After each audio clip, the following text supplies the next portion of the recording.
Welcome to the £10 Business Toolbox, the podcast that proves you don't need a fortune to build an empire. I'm your host, Stephen Brooks, the pop-up retail expert. Each week, I sit down with the absolute titans of the entrepreneurial world to steal their secrets, tools, and tactics.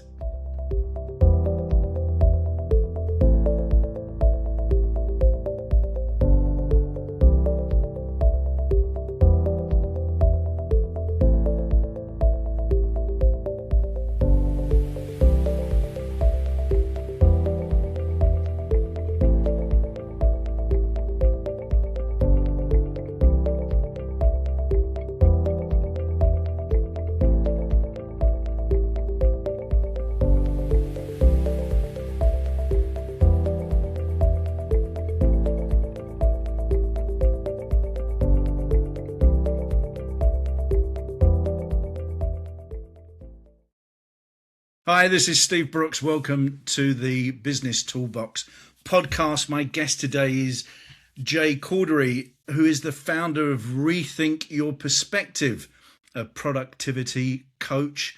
Jaiye helps people rethink the way they see the world. I'm really looking forward to hearing about that, so they can live a more balanced and fulfilling life. A single mum, Jaiye is a lover of the great outdoors and all things creative.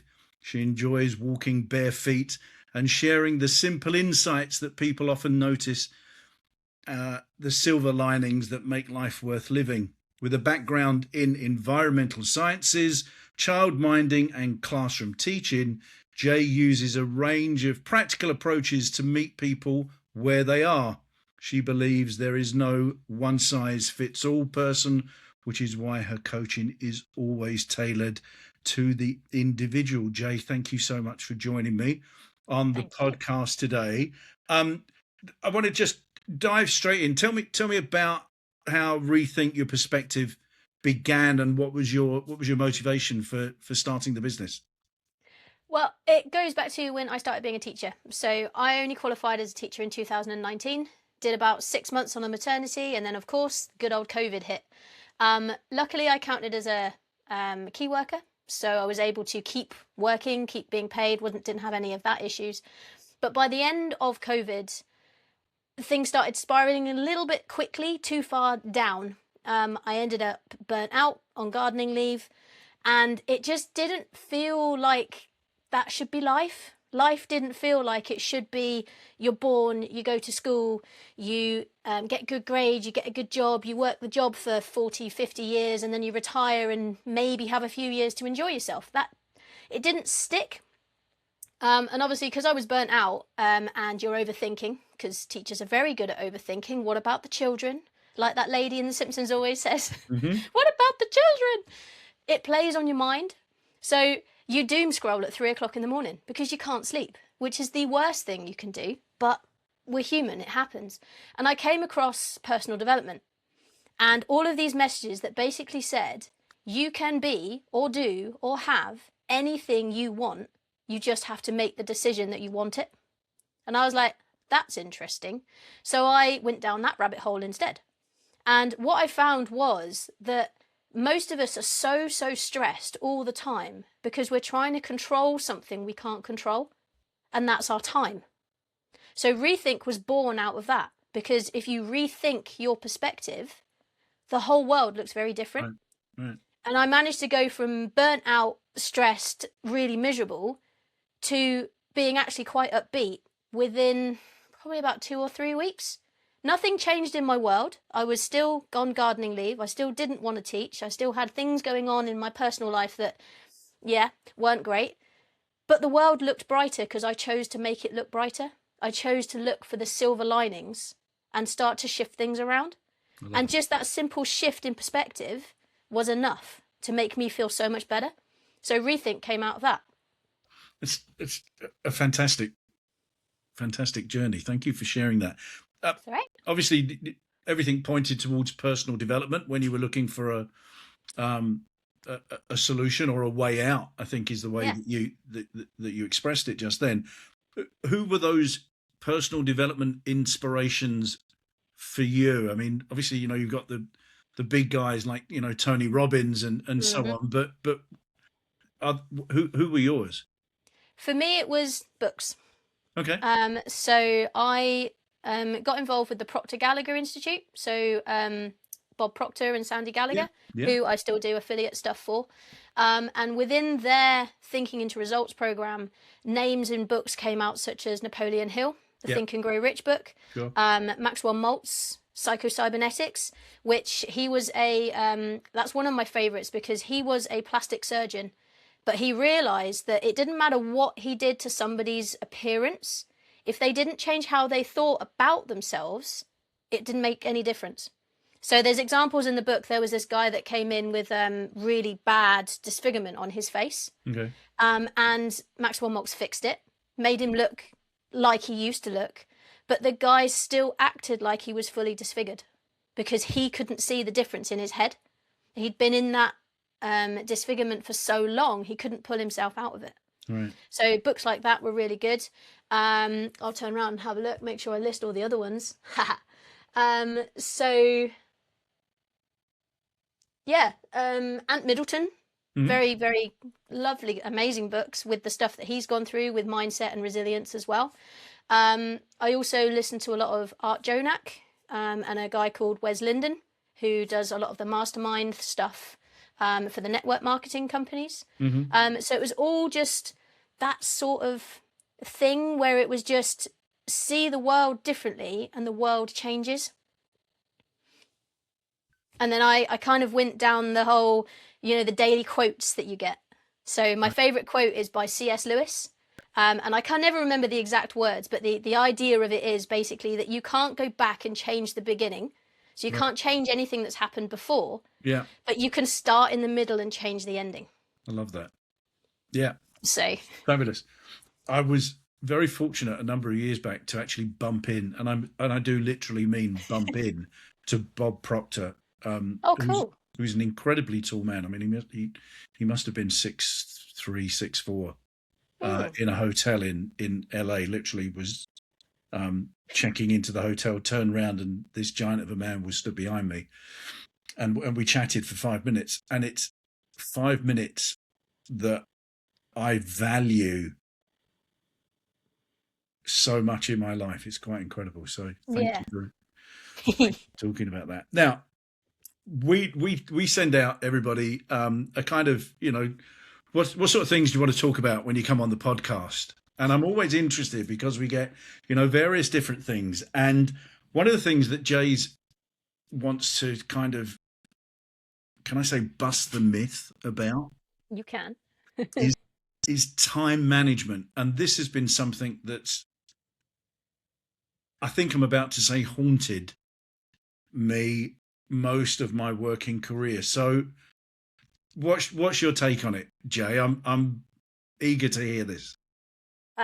Firstly, that you're not alone. Time management, it's $1 billion industry. It's all the apps, all the planners. If you do this, this, and this, then your day will go much smoother. But we're trying to manage something that can't be managed because time is a measurement. It was first kind of developed by the ancient Sumerians thousands of years ago, where they used like the water to measure the passing of time. And now we're trying to manage something that is just a measurement. So we've got our hours, we've got our seconds, we've got our minutes, our days. That's like trying to manage the length of a kilometre.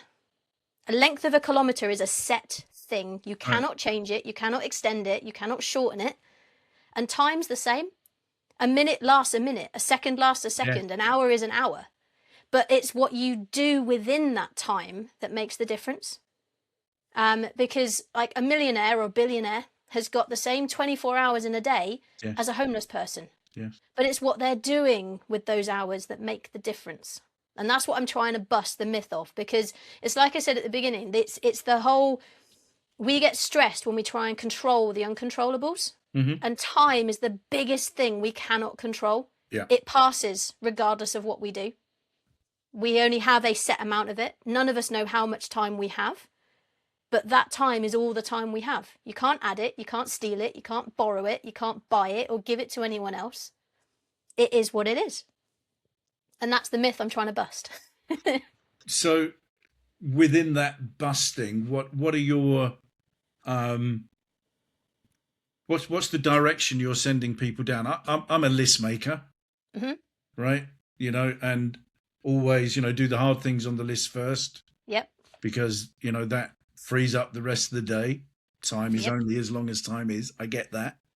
But then I dare say I've done the same as everybody else. I've blocked out time to do stuff, and Yeah. this is when I'm reading, this is when I'm doing. But it never works that way, because when you're running a business, as you and now our listeners know, the phone rings, an email comes in, you get a WhatsApp, whatever it might be, Yep. that your business relies on. So you have to deal with it. So in busting that myth, what are the hints, tips, ways of doing things differently that you're promoting and teaching your clients? Mm. So it comes back to managing distractions. Mm-hmm. So if you have a time block basically in your calendar to do a certain thing. So it could be an hour you're spending on a podcast Yep. or on a blog writing, or an hour phoning some leads back, because in business you need to kind of phone the leads to get the money in. Mm-hmm. If that hour has been blocked out, especially if you have a team, the team should know that you are uncontactable in that hour. There's the Entrepreneur Circle, the guy that runs that, Nigel Bottrell. Mm-hmm. He has an hour and a half a day every morning where his team know he is uncontactable unless the building is burning down. And he Mm-hmm. actually has a sign on the door that says, "Do not disturb unless building burning down." And no one talks to him. And that's easy to set up in a team, because obviously you block it out in the calendar. And then you allocate time later to do all of those bits that somebody else thinks are urgent. When you come back to the obviously people contacting you, because especially if you are a solopreneur and you are the one running the business, Mm-hmm. it gets slightly harder, because if you don't answer the phone, no one else does. Mm-hmm. So it's working around those distractions and working around them in a way that benefits you without destroying the customer relations. So like you said, time blocking is a good one. And within the time blocks, you can do something called a Pomodoro, where you work for 25 minutes and you use a timer. So I always use this little guy. I don't actually use him because he's stopped dinging. He rings if I shake him, but he doesn't actually ding when the thing goes off. But I've got a Windows laptop, and on there in the clock, you can set a focus. Mm-hmm. And I put it on my speaker so I can carry it around. So work for 25 minutes, and then you have a 5-minute break. And that 5-minute break is, as soon as the timer goes off, walk away. Save, walk away. So obviously it doesn't work if you're on a system where it times out. Yeah. Or if you have to click certain buttons and it can only work within that time thing. So it doesn't work for that. It doesn't work for everything. Like most time management techniques. Some will work for you, some won't. But with Pomodoro, you do the 25, you have a 5-minute break. That doesn't mean jump on this. Yeah. That means stretch the legs, fuss the dog, go for a walk, do a quick workout, have a drink, have a snack, that sort of thing. I have my sewing machine set up in the other bedroom, and there's always something on it. So I can just go for 5 minutes, do 5 minutes on the sewing machine, and then come back. It's a brain reset. Cool. But putting those little breaks in really helps with focus, because productivity, rather than trying to manage time itself, if you can manage your energy, your focus, and your consistency, time just works. So if you're really burnt out and stressed because you've not given yourself time to rest, you're not going to be very productive or very efficient, because you're going to be very bleh. Sure. If you're not focused on something because you've got 150 notifications going off, you can't give it your best focus. And I always liken that to, you remember when you were at school and you had the little square batteries and the crocodile clips? Yeah. And you plug them into little bulbs? Yeah. Plug it into one bulb, it's really bright. So if all your focus and all your power and your energy is going into that one bulb, it's amazing. It's so bright. So you've got no notifications, the phone's turned off, all the tabs and notifications are turned off on your laptop, and you're just focused. Right. If you add a second battery or a second bulb to that battery, both get a little bit dimmer.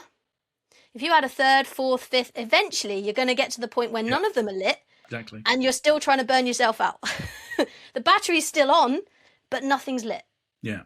Yeah. So that's the focus side of it. And then the consistency, especially when you're a solopreneur, it's having those non-negotiables that you do every single day. So it's the phoning the leads and having the time to phone the leads. And during that time, it could only be half an hour. If somebody contacts you in that half an hour and it takes you 20 minutes to get back to them, it's only 20 minutes. Unless you have a thing on the website that says we will get back to you within 35 seconds, they will wait. Sure. Sure. So it's literally about managing your distractions and working in a way that works for you. Yeah, we do live in a very instant world, don't we, where people or one's perception is I have to return that straight away because they're waiting for my reply. Yes. Very good point. So, something I've seen on a lot of emails now is I've sent you this during my working hours. I do not expect a reply outside of yours. I see that a lot on emails now, and that's really cool. Yeah. Oh, that is interesting. So what technology have you come across that kind of helps your way of working that people might want to investigate? So, like I said, the time management is $1 billion industry. Yeah. And some people love all the gadgets and the apps and the monthly subscriptions and things like that. You've got things like the Trello system and online productivity apps like that. Some people like a pen and paper and their little list things. For me, I keep it really simple because obviously I've got my little timer. Yeah. And I've got what I call a get done list instead of a to-do list. Okay. So instead of a to-do list being like 10 things I have to do today, it's in 3 columns instead. And I either put it on my Remarkable or on a spreadsheet. And the first column is called Get Done. The middle column is Doing. And the third column is Got Done. And in the Get Dones, I list what I want to do that or I need to do that day. And I prioritize them.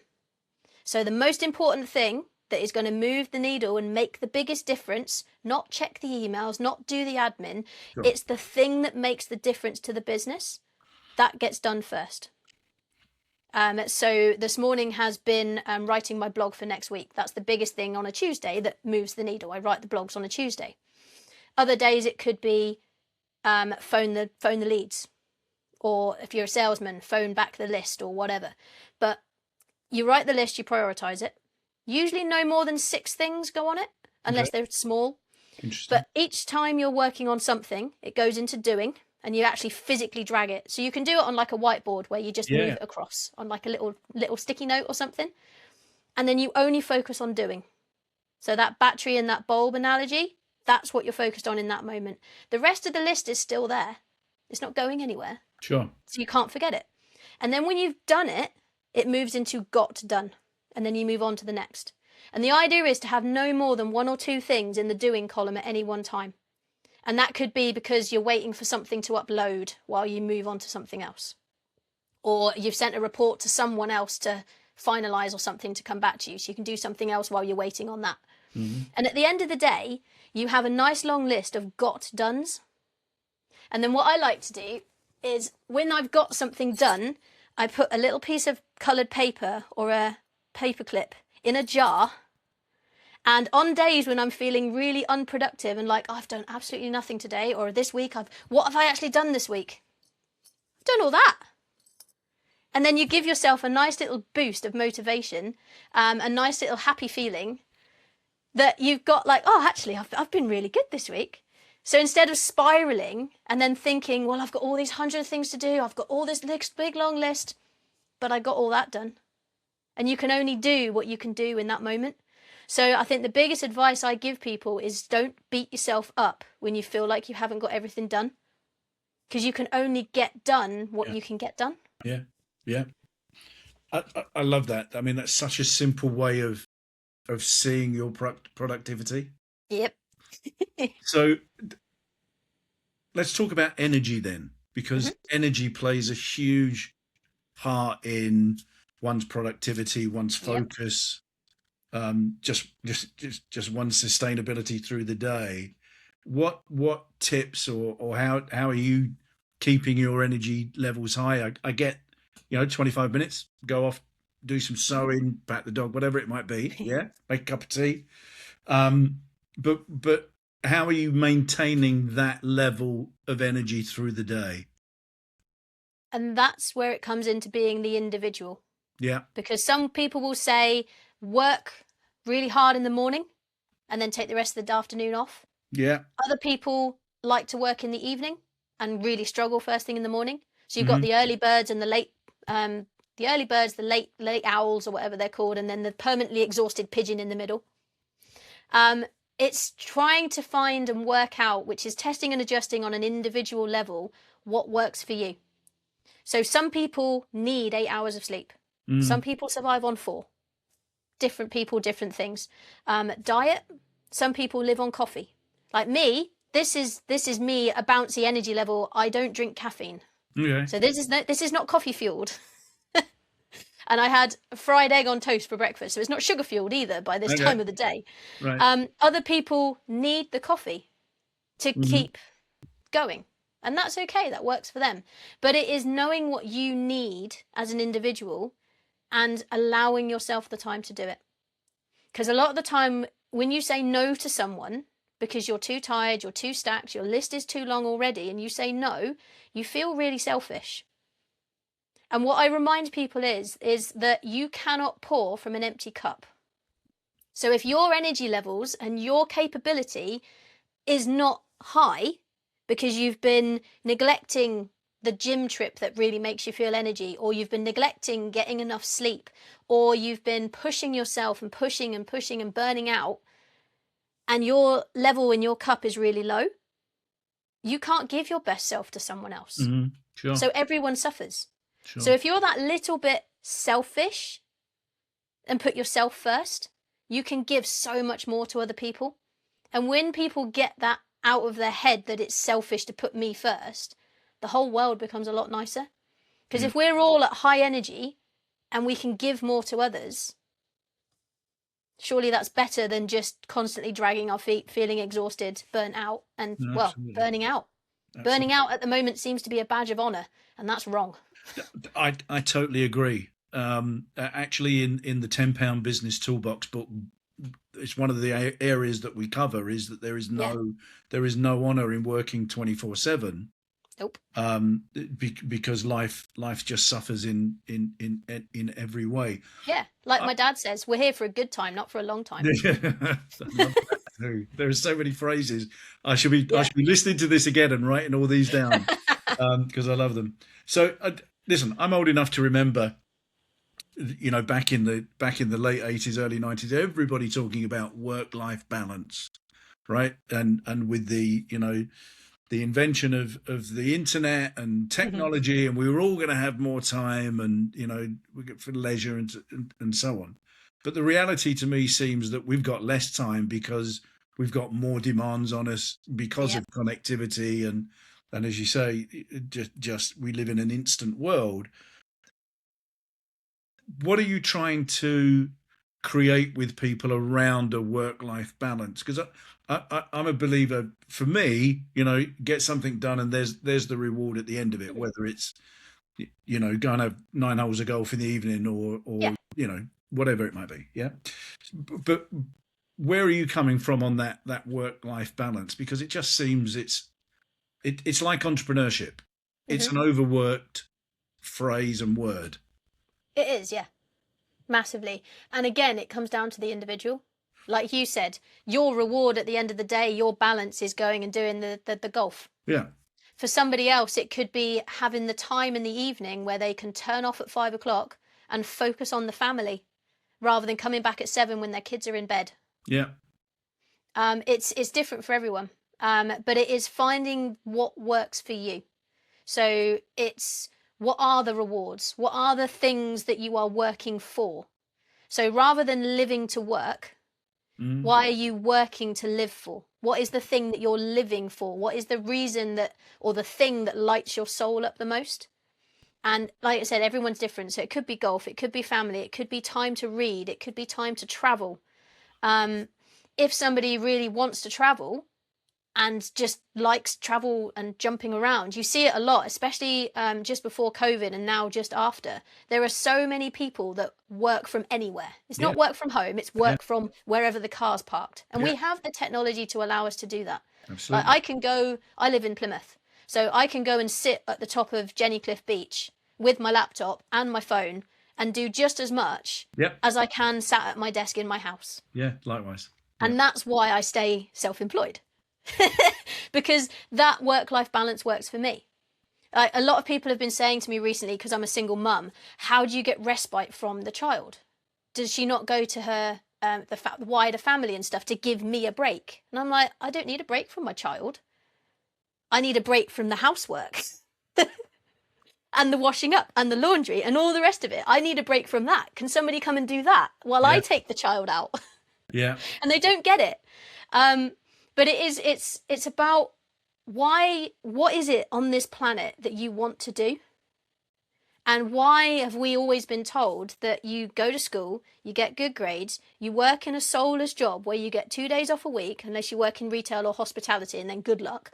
You get to take 4 weeks off a year, if they let you, which if you're a teacher is in the most expensive time of the year. Yeah. When you can't actually go away because they don't pay you enough to do it. Yeah. That's not living. But for some people that is. Like my dad. When he was working, he was happy with that. And when I started doing all the self-employed entrepreneur stuff, he gave me grief. Go and get a proper job. That's not work. I'm like, well, it's paying the bills, so it obviously is. But it is working out what lights you. What is it that you want in your life to be the balance? Rather than this in a box thing where they said a work-life balance is you go to work and you have time for sitting at home in the evening. We live in a very different world now. It used to be that we worked all day and were too tired to do anything in the evening because work was actually physically demanding. Now it's not. We sit in the office and we get a bit tired, because our brain's done more work than our body. Yeah. Yeah. But it's individuality, I think. Yeah. Sometimes the commute is harder than the work, right? Sometimes, yeah. Yeah. So within what you're doing, freedom of choice plays a huge part in, I guess, what you're advocating and teaching and working with on your clients. How much freedom do you think we do actually have within the constraints of, you and I both run our own businesses? Mm-hmm. I'm one of those annoying people that I love what I do, as I suspect you are. So to me, it doesn't feel like work. Yeah. But how much freedom do you think we've actually got nowadays, given, technology and 24-hour TV and doom scrolling and all the other things that pile into the mix? Yeah. I think it comes down to how much freedom you think you have. Yep. So I do a lot of work around the circle of control. Mm-hmm. So you've got like a big outer circle and then a little inner circle. Yeah. And in the inner circle is what you are in control of. And in the outer circle is what you're not in control of. So we're not in control of 24-hour TV. We're not in control of idiots on the road who might cut you up in the morning. Mm-hmm. You're not in control of the weather. You're not in control of your boss. But what you are in control of is what you think and what you do. Mm-hmm. So if you choose to feel trapped and unfree, it's not really a word, but it's the opposite to free. Yeah. If you choose to feel that and don't do anything about it, you're constricting your own freedom. Like when especially our older generations, when it was you had to be in a job for 40 hours a week or whatever, everyone subscribed to that. Yeah. But everyone seemed to forget that there's a person at the top who is dictating all of your hours, who created this opportunity for you, who is living their free life. Yes. Why can't you be them? Yes. And I think that's where the world's flipped now, where all these people at the bottom are now like, but I want to be him or her.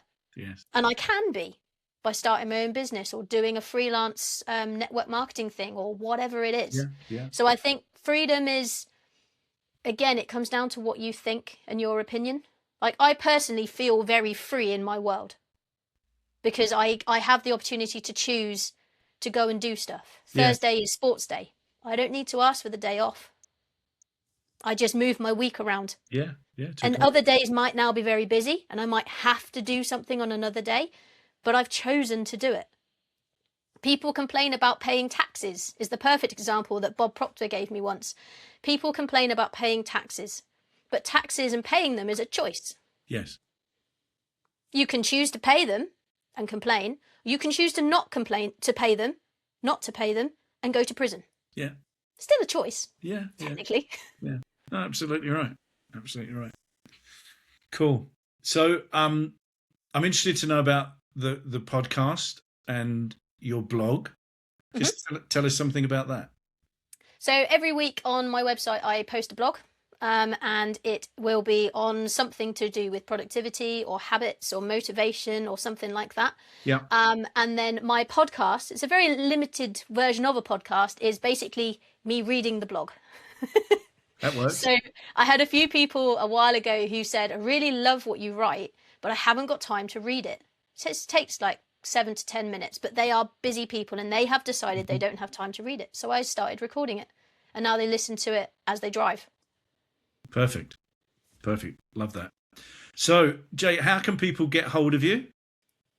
Yeah, so my website is reThink Your Perspective. I'm also that handle basically on most social medias, so across LinkedIn, Facebook, Instagram, Twitter. TikTok I've kind of stopped because I was found by a load of school children. Okay. Which, when you are still doing the odd day of supply teaching, probably you can't really have them on my TikTok because contacting them and speaking to them is against safeguarding, so that's fine. But yeah, I've got a YouTube channel as well. So literally anywhere. Rethink Your Perspective or Jay. Okay. Just me. and just finally, if there was one piece of advice that you could offer everybody listening today, what would it be? I've said it a few times, but it is literally just focus on controlling the controllables.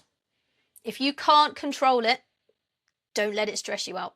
You can't control what somebody else thinks or does, whether they cut you up, if the traffic light turns red. You can't control that, but you can control how you respond to it. Not react, respond. So that's what I always tell people. Just control the controllables. So I have a follow-up to that then, because that's a very distinct difference, isn't it? React or respond. Yep. And the difference is a deep breath in. Yeah. React is when you just go rah, because your brain fires, because we've got these like saboteurs in our brain that basically it's our fight or flight. It's we're in danger, I'm going to attack it. But you can tone it down and calm them down by simply taking a deep breath first, which gives your brain space to think and go, no, I'm not actually, no, maybe they cut me up because their great aunt Doris is in the hospital. They didn't even see me. I'm just there.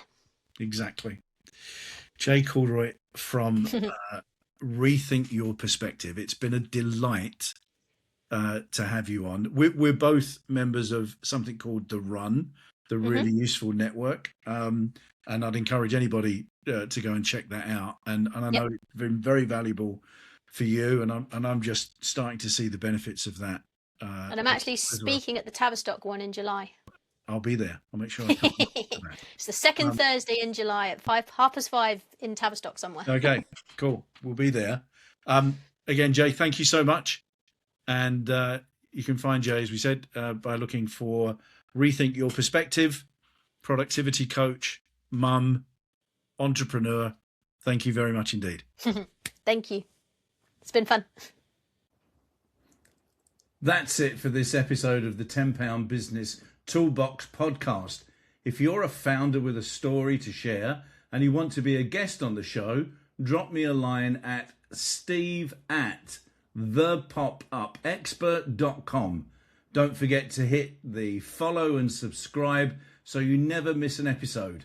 And until the next time on the £10 Business Toolbox podcast, keep building your business.